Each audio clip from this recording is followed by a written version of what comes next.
This is DLN Shastri, advocate, journalist.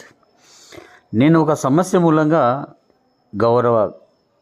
Governor గారికి complaint పంపడం జరిగింది. ఆ కంప్లైంట్ మీద ఏమి చేశారు అని చెప్పి ఆర్టీఐ గురించి అడిగితే థర్డ్ పార్టీ ఇన్ఫర్మేషన్ ఇవ్వమని చెప్పి ఆర్టీఐ అడిగిన వాళ్ళకు ఇన్ఫర్మేషన్ ఇచ్చారు.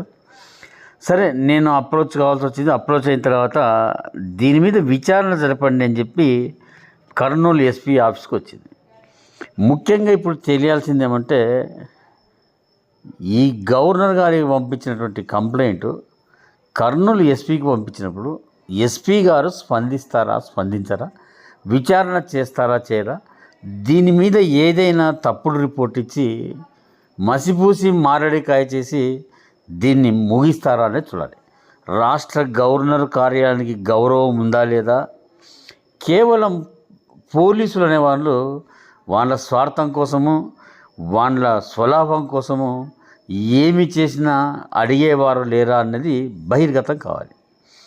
ఒక గవర్నర్ పంపించినప్పుడు బాధ్యతగా, న్యాయంగా, ధర్మంగా, చట్టపరంగా విచారణ జరపాల్సిన బాధ్యత ప్రభుత్వ అధికారి, ఇండియన్ పోలీస్ సర్వీస్ అధికారి బాధ్యత ఉండాలి. మరి ప్రవర్తిస్తాడా లేదనేది చూడాలి.